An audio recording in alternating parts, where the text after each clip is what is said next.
Hello BSc same 3ના વિદ્યાર્થી મિત્રો, ગઈ વખત આપણે બંને ટોપિકની વાત કરેલી હતી. એક હતું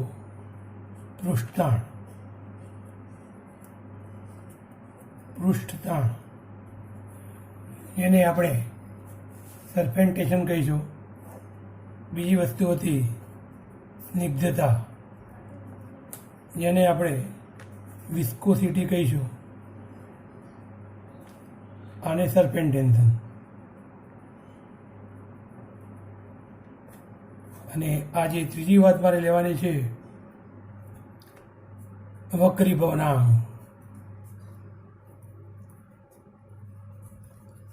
જેને કહીશું રિફ્રેક્શન.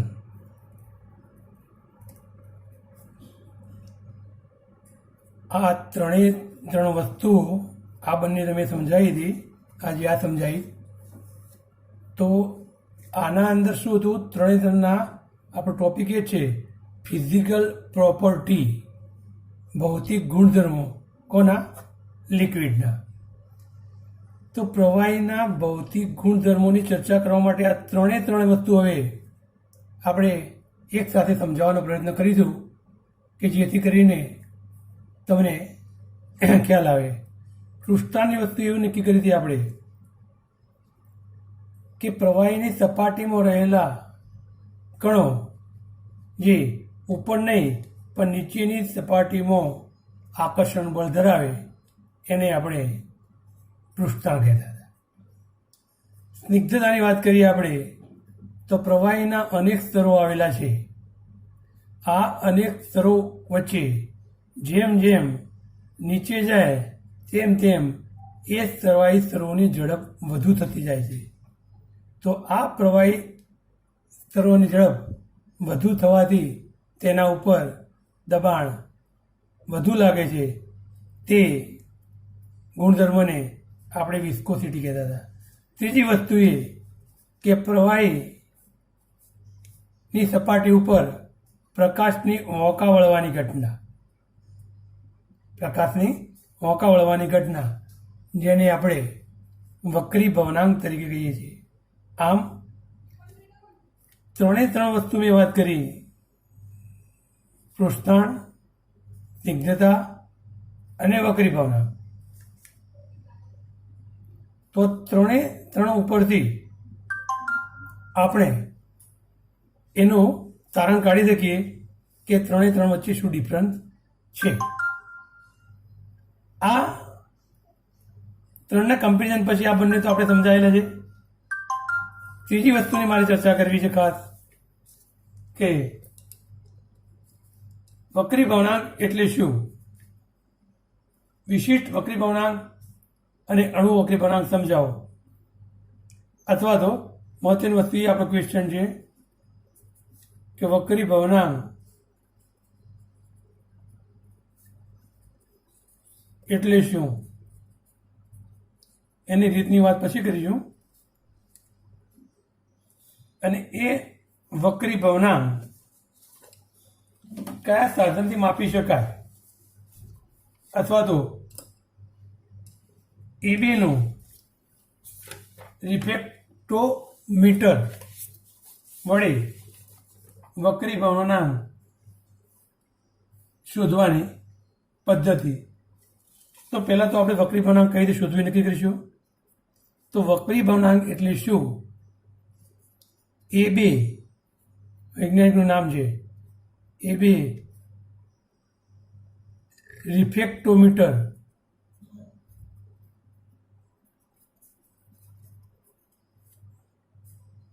વડે વક્રીભવનાંક શોધવાની રીત.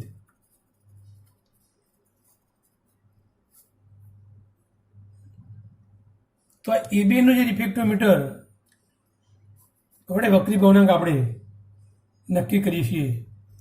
પણ પહેલી વસ્તુ એ કે વક્રીભવનાંક કોની કહેવાય. આ ત્રણના કમ્પેરિઝન મેં તમને વાત કરી કે આને વક્રીભવનાંક કહેવાય, ઓંકા વળવાની ઘટનાને. તો વક્રીભવનાંકની એકચ્યુઅલી ડેફિનેશન આપવી હોય તો આપણે આપી શકીએ, આમ સાદી ભાષામાં કહેવાય કે પ્રકાશનું કિરણ મોંકા વળવાની ઘટના, જેને આપણે વક્રીભવનાંક કહીએ છીએ. પરંતુ જો આપણે જોઈએ તો આ વક્રીભવનાંક એ રીતે નક્કી કરી શકીશું કે કોઈ પ્રકાશ હોય, એ પ્રકાશને જ્યારે પ્રવાહીની સપાટી ઉપર આપણે ફેંકવામાં આવે, એના ઉપર પસાર કરવામાં આવે, તો એ પ્રકાશ પસાર થતો નથી, પરંતુ એનું અમુક પ્રમાણમાં આપણે કહીએ તો રિફ્લેક્શન, પાછું ફેંકાવાની ક્રિયા, અને પ્રકાશ જ્યારે પાછું ફેંકાય ત્યારે સીધી લીટીમાં જતો નથી, પરંતુ એ મોંકો વળે છે. આ ઘટના ઉપરથી આપણે એની જે જોઈએ એ ડેફિનેશન ખાસ મહત્વની વસ્તુ છે. તો એ તમને સમજાવું છું કે જ્યારે પ્રકાશનું કિરણ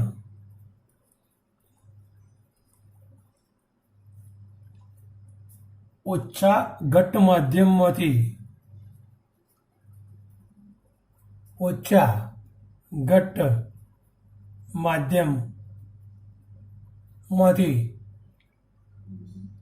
વધુ ઘટ્ટ માધ્યમમાં પસાર થાય છે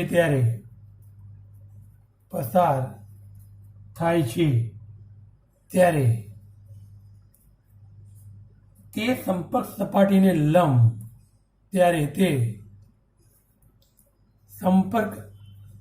સપાટીને લંબ, તરફ વળે છે.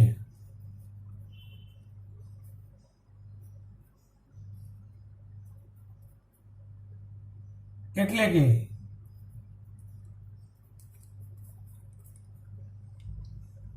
પથમાં વિચલન થાય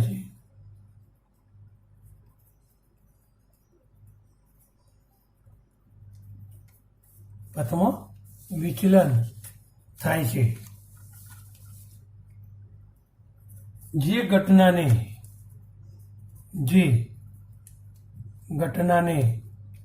વક્રીભવનાંક કહે છે.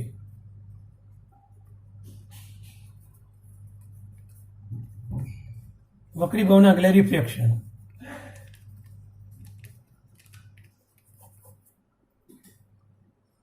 તો વક્રીભવનાંક કોને કહેવાય એ મહત્વની વસ્તુ આપણે સમજાવી દીધી, એની ડેફિનેશન પણ આપી.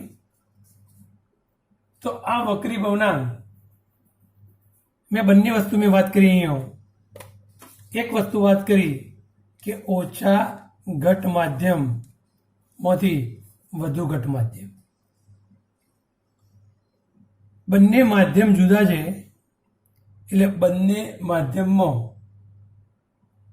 જે પ્રકાશ પસાર થાય છે અને જે રિફ્લેક્શન થઈને બહાર નીકળે છે, એ બંનેનો વેગ અલગ અલગ હશે. તો આપણે જોઈએ કે બંને વેગને હું એની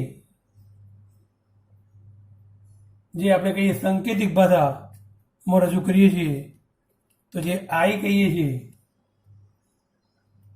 એ સપાટી પરના લંબ સાથે આપાત કિરણનો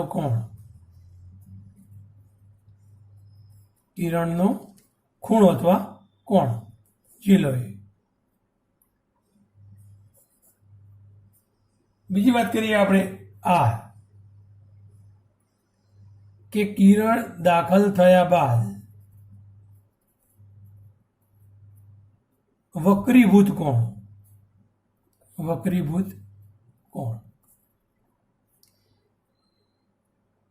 એ બીજી ભાષામાં કહીએ તો આ સપાટી છે, મેં આગળ અહીંયા સમજાવ્યું તમને આ જ વસ્તુ છે કે આ સપાટી છે, અહીંથી પ્રકાશ અહીંયા આવે છે એટલે આ કિરણ આપાત થયું, પછી અહીંયા પ્રવાહીની અંદર આવે છે, તો બહાર ના જાય તો આ સીધું નહીં જશે પ્રકાશને, પણ એક થોડું આમ વળકું વળશે અહીંયા. તો એક આ ખૂણો અને એક આ ખૂણો, આ ખૂણાને આપણે આઈ કહીએ અને આ ખૂણાને આપણે શું કહી શકીશું? આપણે આર કહી શકીશું. તો આ બંને વસ્તુ મેં અહીંયા આપણને તમને બતાવી છે કે આઈ અને આર એ કોને કહેવાય. તો આ આઈ ને આર ઉપરથી આપણે એનો વક્રી ભવનાંક, પરંતુ વક્રી ભવનાંકનો આપણે જોઈએ તો સિમ્બોલ જે લઈએ તો સિમ્બોલ છે એન. શું છે? એન. તો N is equal to sine I upon sine R. આ જે વાત કરી એ જ વક્રી ભવનાંક.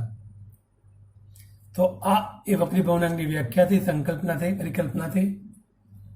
અને અહીંયા જે મેં વાત કરી એ વક્રી ભવનાંક નક્કી કરવાનું સૂત્ર, ફોર્મ્યુલા.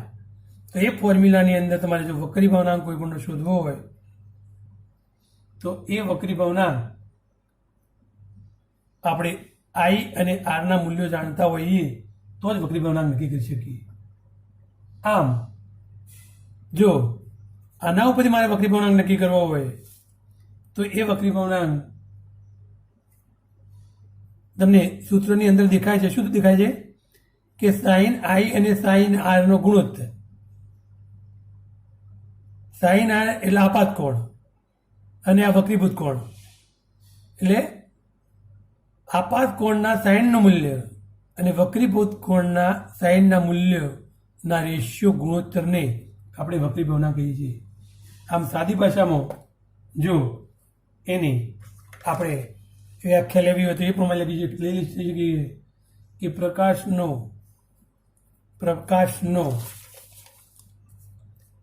પ્રકાશનો અમુક માધ્યમમાં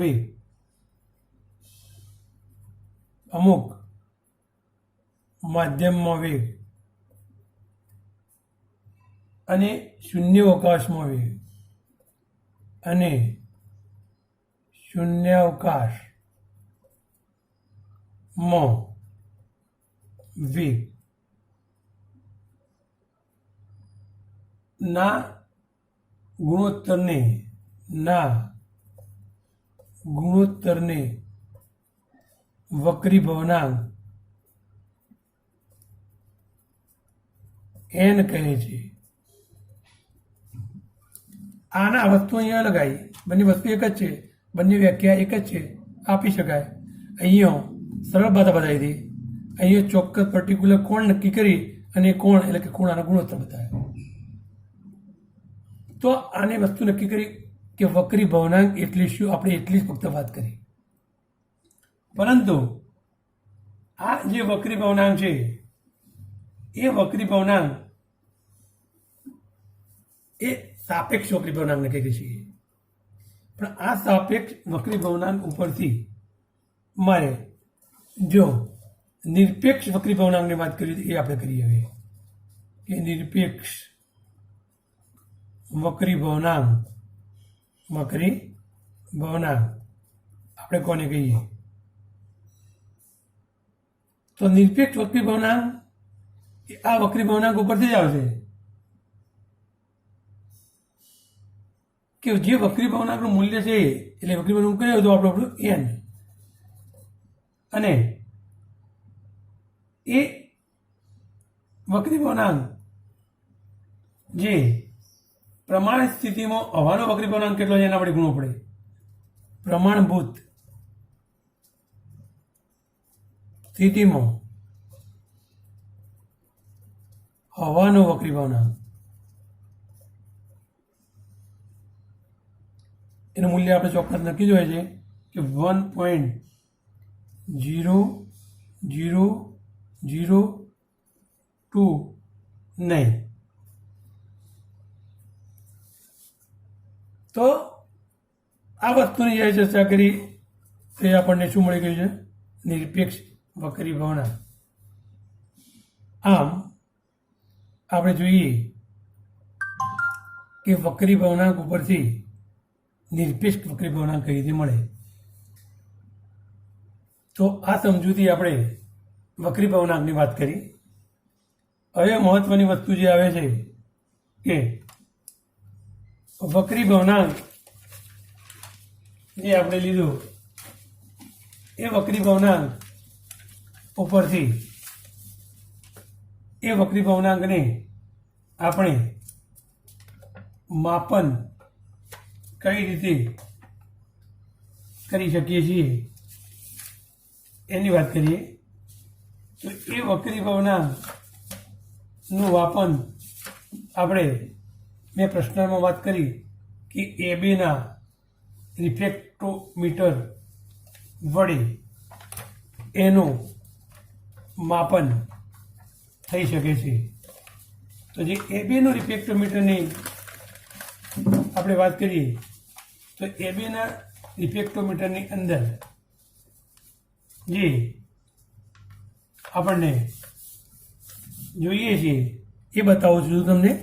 એની આકૃતિ ડાયરેક્ટ પ્રિન્ટેડ એટલે કે છાપેલી હોય તો એ તમને થોડી સમજવામાં સરળ પડશે. તો એબીનું રિફ્રેક્ટોમીટર એની જે આંતરિક રચનાની આપણે વાત કરીએ તો આંતરિક રચનામાં શું મહત્વની વસ્તુ છે રિફ્રેક્ટોમીટરનું એ આપણે જોઈએ છીએ. તો એની જે આપણે જોઈએ આંતરિક રચના. તો આ એબીના રિફ્રેક્ટોમીટરની આંતરિક જે રચના એમાં બતાવેલી છે. તો આ એબી રિફ્રેક્ટોમીટર આપણે જે અહીંયા જોઈએ છીએ એની હું ચર્ચા કરું છું. તો પહેલી મહત્વની વસ્તુ એ છે કે આ આખું રિફ્રેક્ટોમીટર બતાવેલું છે એની આંતરિક રચના. આના અંદર આ રચનામાં આપણે જોઈએ કે જે આ તો આંતરિક રચના છે પણ તમે જે સૂક્ષ્મદર્શક માઇક્રોસ્કોપ તમે જોયેલું હશે તો આ સૂક્ષ્મદર્શક માઇક્રોસ્કોપની અંદર ની જે રચના છે બાહ્ય રચના જે છે પણ એ રચના એ અલગ પ્રકારની હોય છે.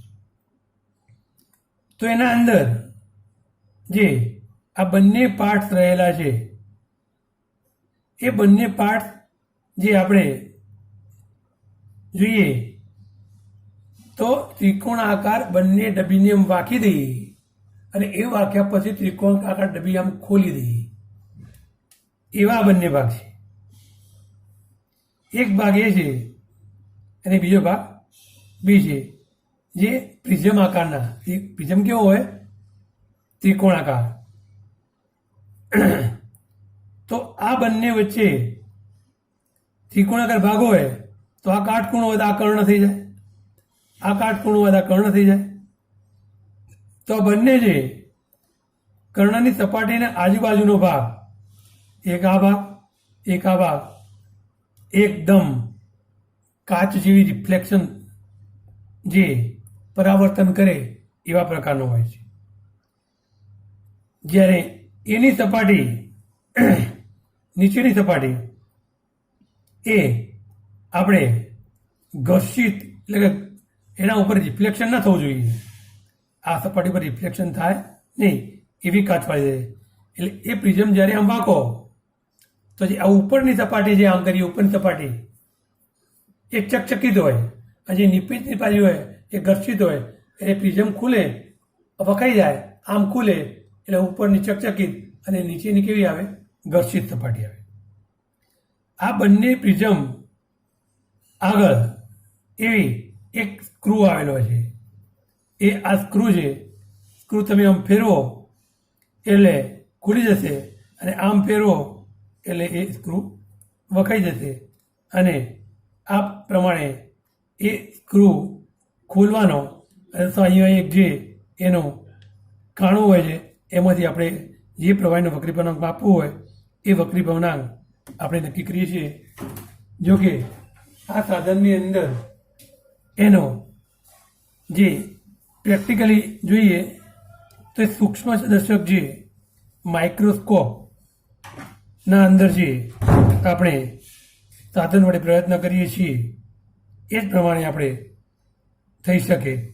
અને એના કારણે આપણે જોઈશું કે જે એના અંદર આ ક્લેમ્પ સી છે એ એકબીજાના સંસર્ગમાં રાખેલો છે. જ્યારે એ બંને પ્રિઝમ એક એવી પેટીમાં હોય છે અને એ પેટીની ઉપર મેં કીધું એ ટેલિસ્કોપ ટાઈપ સૂક્ષ્મદર્શક માઇક્રોસ્કોપ ટાઈપ આખી નળી હોય છે. એ નળીના અંદર એક આ પ્રકારનો જે આપણે જોઈએ એક ધ્રુવ હોય છે જે ટેલિસ્કોપની અંદર આવેલો છે અને આ એક અંકિત કાચનો સ્કેલ આવેલો હોય છે.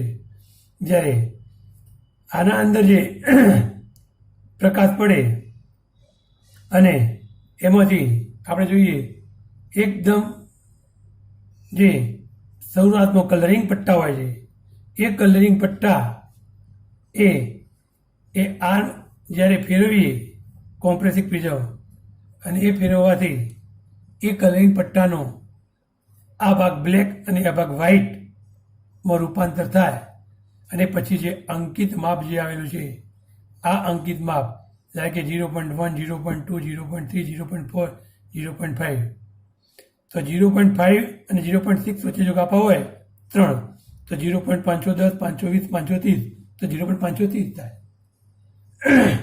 તો આ પ્રમાણે એ મેગ્નિફાઇંગ જે ગ્લાસ કહીએ છીએ એમાંથી એનો વક્રી ભવનાંક આપણે નક્કી કરી શકીએ છીએ. તો આ ફક્ત એની રચના છે. રચના પછી જો મારે એની પદ્ધતિની વાત કરવી હોય તો એ પદ્ધતિ ઉપર એ ફક્ત એની જે આપણે જોઈએ કે આંતરિક રચના આટલા ભાગની ચર્ચા કરવી પડે. ફક્ત આ ભાગ આપણે જોઈશું આંતરિક ભાગ. તો એ આંતરિક ભાગની આપણે જ્યારે વાત કરીએ તો ફક્ત આની જ વાત કરીશું આપણે બી અને એ. અને એનેથી જે આ કોણ બને છે આ કોણ એ કોણ મેં અહીંયા ડિક્લેર કર્યો છે આ કોણ. તો એની વાત કરીએ તો આ જે ભાગ છે એના નીચે એ આપણે વાત કરી કે આવો એક અરીસો આવેલો છે. આ અરીસો પ્રકાશ અહીંયા પરાવર્તિત થશે અને અહીંયાથી પ્રકાશ અહીંયા જશે. જે વસ્તુ એ બતાવેલી છે આપણે જોઈએ જો આ પ્રકાશ અહીંયા અને આ કાચનો અરીસો છે. બહાર સૂર્યપ્રકાશમાં સાધન લઈ જવાનો પ્રકાશના કિરણો અહીંયા પડશે અને અહીંયા પડી અને એ પ્રકાશના કિરણો પરાવર્તન થશે રિફ્લેક્શન થશે અને એ રિફ્લેક્શન થઈ એના કિરણો આના અંદર દાખલ થશે. આ બંને પ્રકારની જે આપણે જોઈએ એ એક એ કાચની ચકચકિત સપાટી છે નીચેની સપાટી ઘર્ષિત સપાટી છે અને એના કારણે આ બંને વચ્ચે એ પ્રકાશને ઓછા ઘટ માધ્યમમાંથી આ જે ફૂલ પ્રકાશ છે આપણે જોઈએ કે માધ્યમ ઓછું છે ઘટ માધ્યમ છે અંદર પ્રવાહેલું છે એટલે ઘટ માધ્યમ કહેવાય. એટલે એ પ્રકાશના કિરણો વોકા વળવાની ઘટના થાય. તો આ પદ્ધતિમાં સૌથી પ્રથમ આપણે મેં પ્રવાહીની વાત કરી. તો આ પ્રવાહી આપણે ક્યાંથી દાખલ કરીશું એ મહત્વની વસ્તુ છે. તો એ પ્રવાહી જે આપણે જોઈએ કે અહીંયા આ ક્લેમ્પ આપેલો છે અહીંયા એક કાણું હશે અહીંથી પીપેટ વડે drop by drop 1 drop 2 drop 3 drop 4 5 drop નાખ્યો કેમ કે આ પ્રવાહી સપાટી દબાઈ લીધી એટલે ધીમે ધીમે ધીમે પ્રવાહી આના અંદર જશે. આ પ્રવાહી આના અંદર જશે એટલે બંને સપાટી એ જુદી જુદી છે. એક ચકચકી છે અને ઘર્ષી છે એટલે એ બંને ડબ્બી વચ્ચે પ્રવાહી સ્પ્રેડ થઈ જશે. જે આ ડબ્બી આર એ ડબ્બી છે એની એ ડબ્બી સ્પ્રેડ થશે એટલે આ કાચનો અરીસો છે અહીંયા તો આ પ્રકાશ અહીંયા આવે છે તે જે પ્રકાશ અહીંયા આવે છે અને એ પ્રકાશનું વક્રીભવન થાય છે. અને આ વક્રીભવન થાય એટલે દૂરબીનની અંદર, એટલે અહીંયા ટેલિસ્કોપ આપણે દૂરબીન જોઈએ, સૂક્ષ્મદર્શક માઇક્રોસ્કોપ જોઈએ, એના અંદર તમે જોશો એટલે શરૂઆતમાં પ્રવાહી દાખલ નહીં કરીએ તો એમાં કશું દેખાય નહીં, પણ પ્રવાહી દાખલ કરીશું એટલે એની અંદર આપણે જોઈએ કે દ્રષ્ટિ ક્ષેત્રનું અર્ધપ્રકાશમય અને અર્ધકારમય વિભાગમાં વિભાજન થશે. એટલે મેં કીધું એ બ્લેક એન્ડ વ્હાઇટમાં શરૂઆતમાં કલરિંગ પટ્ટા હશે પ્રવાહી દાખલ કરીશું એટલે, અને આ ટેલિસ્કોપ માઇક્રોસ્કોપને ધીમે ધીમે ફેરવીશું અને એક એવા અંકે આવીને આ માઇક્રોસ્કોપ ઊભું રહેશે ટેલિસ્કોપ કે એવા અંકે આવશે એટલે આ બંને ભાગમાં કલરિંગ પટ્ટા દૂર થઈ જશે અને એ કલરિંગ પટ્ટા દૂર થઈ અને એનો બંને બ્લેક એન્ડ વ્હાઇટ, સાદી ભાષામાં આપણે કહીએ તો અર્ધ પ્રકાશમય અને અર્ધ અંધકારમય. અંધકારમય એટલે બ્લેક ભાગ અને અંધ પ્રકાશમય એટલે કેવો ભાગ? થોડો વ્હાઇટ ભાગ. તો આમ જે આ બંને વચ્ચે જે ડબ્બીની વચ્ચે એને ક્રોસ વાયર કહી શકીએ. એ ક્રોસ વાયર વડે બંને ભાગ થાય અને પછી એનું આપણે આ મૂલ્ય નક્કી કરીએ છીએ. તો જે સફેદ પ્રકાશ વાપરીએ તો એમાં આવેલા અલગ અલગ કલરનું વિભાજન થઈ આ કલરોનું બ્લેક એન્ડ વ્હાઇટમાં રૂપાંતર થાય તો એને આપણે રિફ્રેક્ટોમીટર કહી શકીએ છીએ. તો આ વસ્તુ જે આપણે અહીંયા જે નક્કી કરી એ ફક્ત આપણો પ્રશ્ન હતો. એ પ્રશ્ન જ કે એબીની રિફ્રેક્ટોમીટર રચના વડે કાર્ય પદ્ધતિ સમજાવો. તો મેં કાર્યપદ્ધતિ સમજાવી.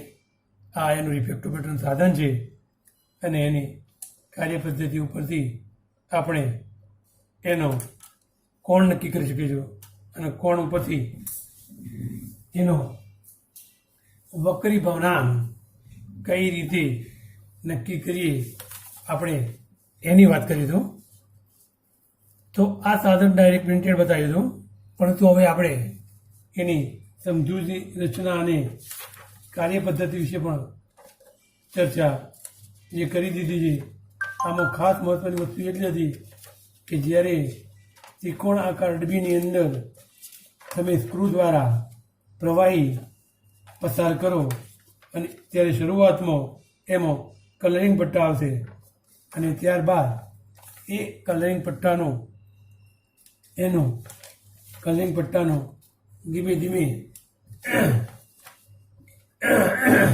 કલરિંગ પટ્ટા દૂર થશે અને દૂર થઈ અને એનો બ્લેક એન્ડ વ્હાઇટ પટ્ટામાં રૂપાંતર થશે અને બંને કોણ આપણને પ્રદર્શિત થશે. તો વક્રીભવનાંક એટલે આપણે શું એ નક્કી કરીશું અને વક્રીભવનાંક ઉપરથી આપણે જોઈએ કે વિશિષ્ટ વક્રીભવનાંક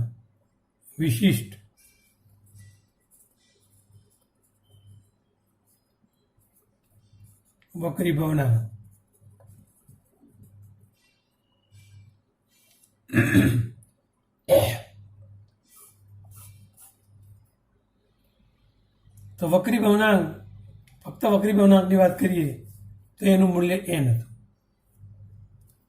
તો આ વક્રીભવનાંક એનના મૂલ્ય ઉપરથી મારે જ્યારે વિશિષ્ટ વક્રીભવનાંકની ચર્ચા કરવી હોય તો એના અંદર ખાસ જે આપણે વાત કરીએ એ વાત કે એમાં રહેલા જે એના મૂલ્યો, એટલે કે મૂલ્યોની વાત કરીએ તો એ મૂલ્યોની અંદર ખાસ કરીને હવા એટલે કે પ્રકાશ હોય તેની ઘનતા વિશેનો આપણને ખ્યાલ હોવો જોઈએ. તો એના અંદર જે વાયુ કે પ્રવાહીના અંદર એનના મૂલ્યો, એન આપેલું છે, આ એનના મૂલ્યો હંમેશા તાપમાન અને દબાણ, આ તાપમાન અને દબાણ સાથે બદલાતો રહે છે. આથી વક્રી ભવનાંકના મૂલ્યોનો ઉપયોગ એ અણુબંધારણ,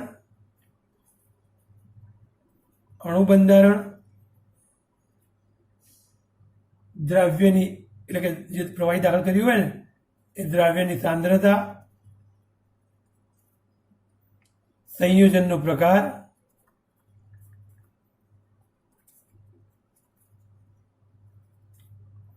દ્રવ્યની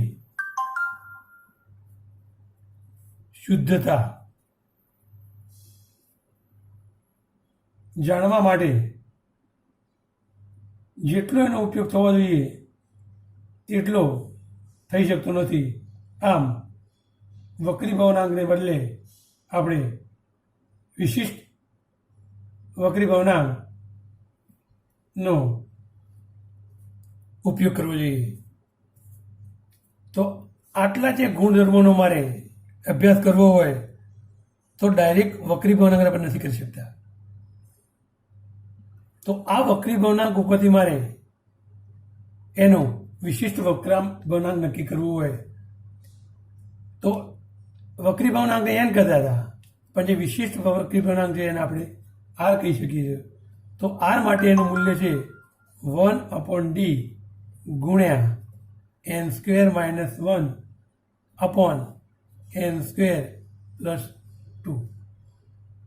જો ડી છે, ડી મીન્સ ડેન્સિટી એટલે ઘનતા.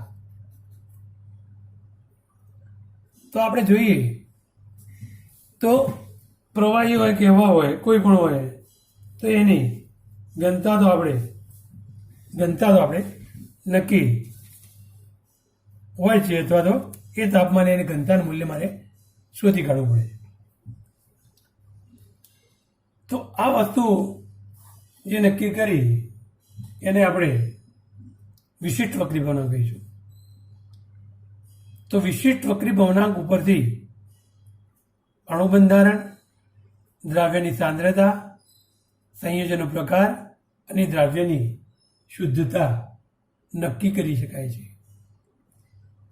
વક્રી ભવનાંક સિવાય પણ ત્રીજી વસ્તુ આપણે નક્કી કરીશું, જેને કહીશું આપણે અણુ વક્રી ભવનાંક. અણુ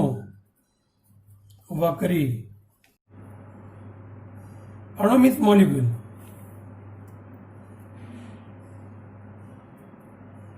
તો મોલિક્યુલ્સ માટે જેનું મૂલ્ય એનું આર છે તો અહીંયા મૂલ્ય હું RM લખી શકીશ. તો અણુ વક્રી ભવનાંક કોને કહેવાય? આના ઉપરથી હું અણુ વક્રી ભવનાંક લઈશ. કઈ રીતે?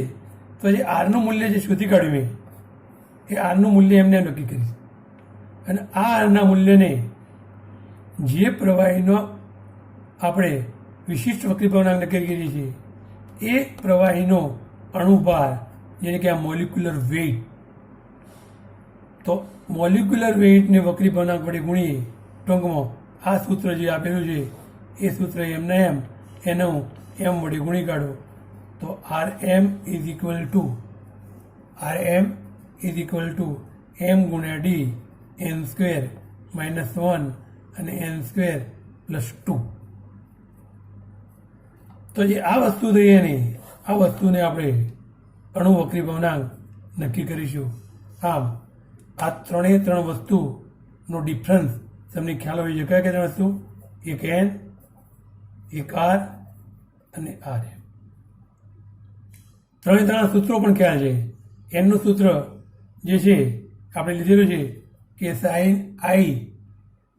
sin I upon sin R. આરનું સૂત્ર લીધેલું છે આ છે. RMનું લીધેલું છે આ છે. આમ આપણે જોઈએ તો વક્રી ભવનાંક, વિશિષ્ટ વક્રી ભવનાંક અને અણુ વક્રી ભવનાંક ત્રણમાં વિવિધતા શું છે જોઈએ આપણે. ખાસ ત્રણના સૂત્રો તો અહીંયા મેં બતાવી દીધા. તો 3 પર તમે નક્કી કરો વિવિધતા કે ખાલી જે પ્રવાહી છે એ પ્રવાહી એક માધ્યમમાંથી બીજી માધ્યમમાં જાય અને જ્યારે વોંકું વળે છે એટલે કે પરાવર્તિતમાંથી વક્રીભૂત થાય છે એ ઘટનાને આપણે વક્રી ભવનાંક કહીએ. વિશિષ્ટ વક્રી ભવનાંકની હું વાત કરું તો વિશિષ્ટ વક્રી ભવનાંક એ પ્રવાહીના જુદા જુદા ગુણધર્મોના મૂલ્યો નક્કી કરવા માટે પડે અને જ્યારે જુદા જુદા ગુણધર્મોના મૂલ્યો નક્કી કરવા હોય તો ફક્ત આપણે વક્રી ભવનાંક નક્કી નથી કરી શકતા, પરંતુ વક્રી ભવનાંક જે પ્રવાહીનું નક્કી કર્યું છે એ પ્રવાહીની આપણે એની ઘનતા જાણતા હોઈએ તો એ ઘનતા ઉપરથી અને એ ઘનતા અને વક્રી ભવનાંક વચ્ચેના relation between the density and refraction, maybe calculate the specific refraction capital R. તો આ બંનેના મૂલ્યો ઉપરથી આપણે જે વિશિષ્ટ વક્રી ભવનાંક એટલે કે સ્પેસિફિક વક્રી ભવનાંકનું મૂલ્ય આપણે નક્કી કરીએ. ત્રીજી વસ્તુ આપણે નક્કી કરીશું મોલર રિફ્રેક્શન. એટલે કોઈ પણ જે પ્રવાહી હોય એનો આપણે વક્રી ભવન નક્કી કર્યો હોય એ પ્રવાહીનો જે અણુભાર છે મોલિક્યુલર વેઇટ, એને આપણે શું કહી શકીએ?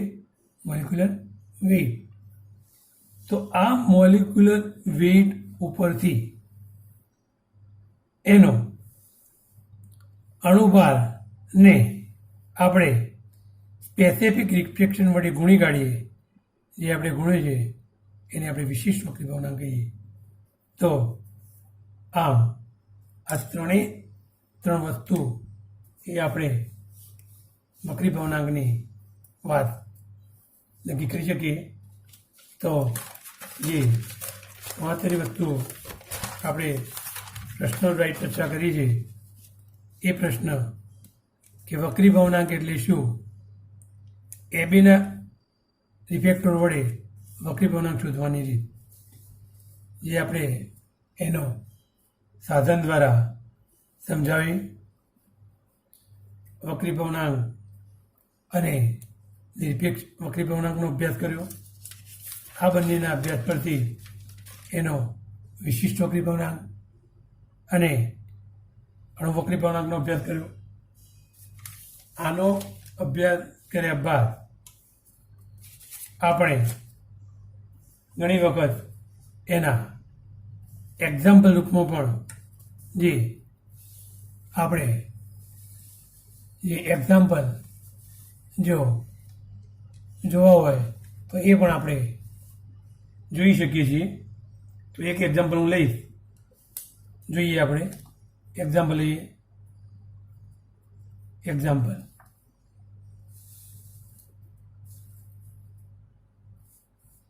એક્ઝામ્પલની વાત કરીએ તો શું છે? આપણે જોઈએ કે 20 અંશ સેન્ટીગ્રેડ એ CCl4 નો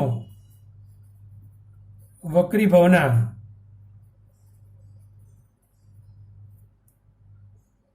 1.4573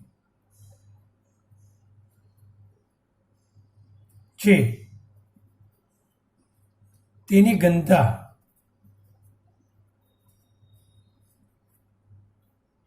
1.595 ગ્રામ પ્રતિ ml હોય તો તેનો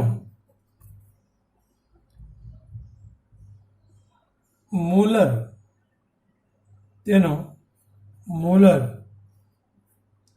વક્રી ભવનાંક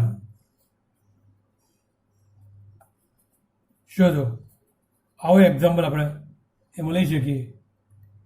તો એના અંદર આપણે મોલર વક્રી ભવનાંકની જે વાત કરી, આપણે આ સૂત્ર નક્કી કરી દીધું છે. તો આ સૂત્રની અંદર કો તો આપણે આરનું મૂલ્ય નક્કી કરી અને એને એમ વડે ગુણી કાઢીએ, અથવા તો આ સૂત્રની અંદર આપણે આ મૂકી શકીએ છીએ. તો આ સૂત્ર મારે લેવું હોય તો R M is equal to M upon D. એમનું મૂલ્ય કેટલું, ડીનું મૂલ્ય કેટલું, એનનું મૂલ્ય કેટલું. આ જે મૂલ્ય આવ્યું છે એ ઘનતા, જેને આપણે ડી કહી શકીએ. આ મૂલ્ય આપ્યું છે વક્રી ભવનાંક, જેને આપણે શું કહી શકીએ, એન કહી શકીએ. પ્રવાહીનું નામ આપ્યું છે CCl4. એનું મારે મોલિક્યુલર વેઇટ નક્કી કરવો. તો m ઇઝ ઇક્વલ ટુ એનો અણુભાર CCl4. તો આપણને કાર્બનનો 12 અને Clનો 35.5 અથવા 35 જોઈએ, આપણે 35.5 જોઈએ. તો 35.5 ગુણ્યા 4 આપણે કરીશું તો 35 70 140 અને 4 અડધું 2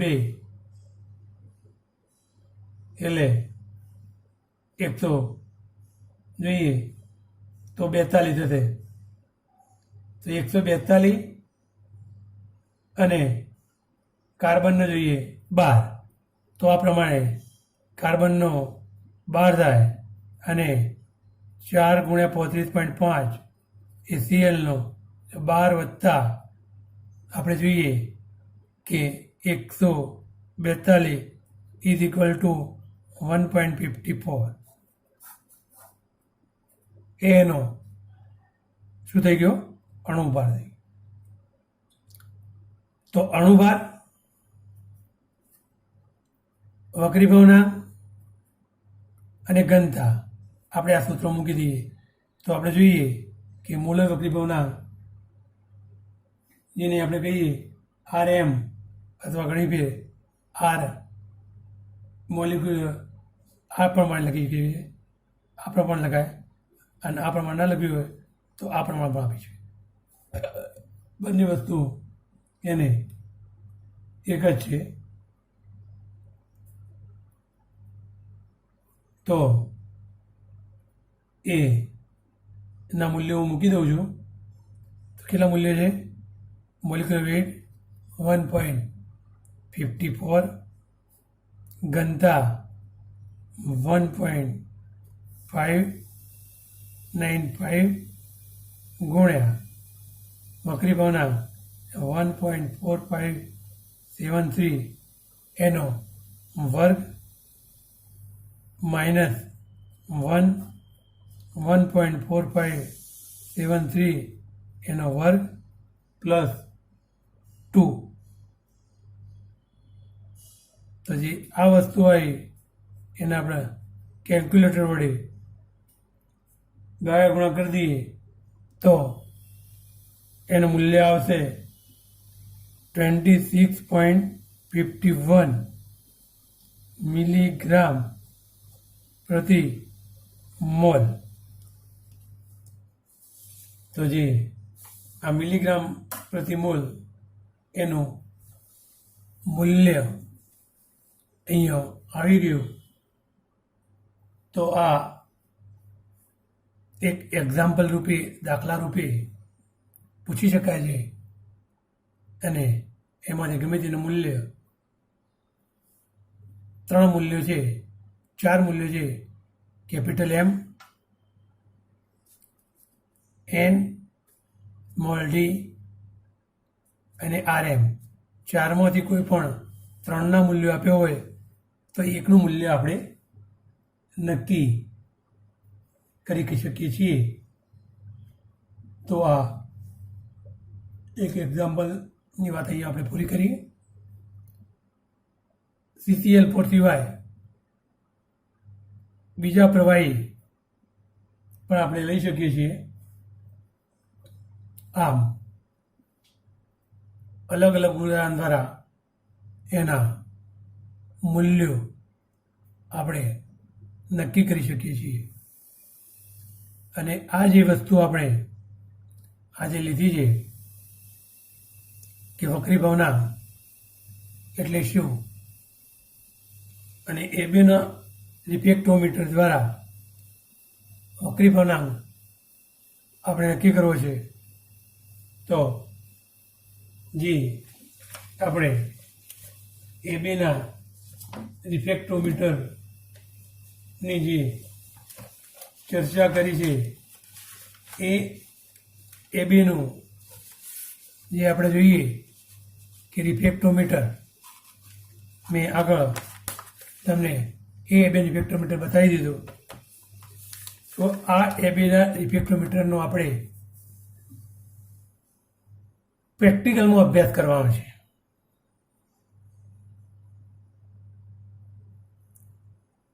જે આપણે પ્રેક્ટિકલ કોર્સમાં પણ છે. એટલે જ્યારે આપણે લેબોરેટરી લોકડાઉન પછી લેબોરેટરી ચાલુ થાય અને લેબોરેટરી દરમિયાન તમે મને રિમાઇન્ડ કરજો, યાદ કરજો કે રિફ્રેક્ટોમીટરના સાધન વડે આપણે પ્રવાહીનો વક્રી ભવનાંક કઈ રીતે નક્કી કરી શકીએ. તો હું તમને લેબોરેટરીમાંથી એ બેના રિફ્રેક્ટોમીટરનું સાધન બતાવી અને એ સાધન ઉપરથી અલગ અલગ પ્રવાહી એટલે કે benzene, CCl4, carbon tetrachloride, chloroform, CaCl3 વગેરે વગેરે કાર્બનિક પ્રવાહીઓનો હું તમને વક્રી ભવનાંક પ્રેક્ટિકલી કઈ રીતે નક્કી કરવું એ લેબોરેટરીમાં હું બતાવી શકું. અને એ બતાવ્યા પછી જે પ્રમાણે આપણે દાખલો નક્કી કર્યો, દાખલાની ગણતરી કરી, એ જ પ્રમાણે જે પ્રવાહી લીધું હોય એ પ્રવાહીનો પ્રેક્ટિકલી આપણે અણુ વક્રી ભવનાંક નક્કી કરી એ તાપમાને આપણે અણુ ગણતરી કરીને શોધી કાઢવું પડશે. જેનું મૂલ્ય સૈદ્ધાંતિકના મૂલ્યથી નજીક આવે છે. એટલે જ્યારે પ્રેક્ટિકલ આપીએ ત્યારે તમને ફક્ત પ્રવાહીનું નામ નથી આપવામાં આવતું, પરંતુ પ્રવાહી A, B, C અથવા પ્રવાહી X, પ્રવાહી Y અને Z, અને જ્યારે એના પ્રેક્ટિકલી વક્રી ભવનાંક નક્કી કરીએ તો આ વક્રી ભવનાંક પ્રેક્ટિકલી મૂલ્ય નક્કી કર્યા પછી અમે એની તમને ઘનતા એટલે કે સ્મોલ d અને અજ્ઞાત પ્રવાહીનો અણુભાર તમને આપી દઈએ. એટલે ગણતરી કરી અને મોલર વક્રી ભવનાંક આરએમનું મૂલ્ય આપણે નક્કી કરીએ છીએ. એટલે આરએમનું મૂલ્ય જ્યારે પ્રેક્ટિકલી નક્કી થાય તો એ પ્રેક્ટિકલી મૂલ્ય એ એના સૈદ્ધાંતિક મૂલ્ય જેટલું આવે છે. એટલે એ સૈદ્ધાંતિક મૂલ્ય આપણે જોઈએ તો આ જે નક્કી કર્યું છે એ મૂલ્ય એક્ઝામ્પલ દ્વારા એ એના સૈદ્ધાંતિક મૂલ્ય આપણે બંનેનો મૂલ્ય ઉપર ડિફરન્સ કાઢી શકીએ. એના નજીક આવે એ મૂલ્ય ઉપરથી આપણે ખબર પડશે કે અજ્ઞાત પ્રવાહી એ કાર્બન ટેટ્રાક્લોરાઇડ છે કે બેન્ઝીન છે કે ક્લોરોબેન્ઝીન છે. આમ અહીંયા આપણે એક ઇન્સ્ટ્રુમેન્ટની ચર્ચા કરી. એ ઇન્સ્ટ્રુમેન્ટ જે લઈએ એ રિફ્રેક્ટોમીટર છે. એટલે આપણે આ બધા જ લેક્ચરમાં 3 ઇન્સ્ટ્રુમેન્ટની ચર્ચા થઈ ગઈ. વિસ્કોમીટરથી તીક્ષ્ણતા માપી શકાય, સરફેસ ટેન્શન એટલે કે પૃષ્ઠતાણ એ સ્ટેલેગ્નોમીટર માપી શકાય, અને વક્રીભાવના એ રિફ્રેક્ટોમીટરથી માપી શકાય. અને ત્રણેયના માપનની આપણે અહીંયા ચર્ચા પૂરી કરી છે. હવે પછી આગળનો જે ટોપિક મારે લેવો છે એ પ્રકાશની ક્રિયાશીલતા એટલે કે ઓપ્ટિકલ ડેન્સિટી એ આપણે આગળના લેક્ચરમાં લઈશું. અહીં આપણું લેક્ચર આપણે પૂરું કરીએ છીએ.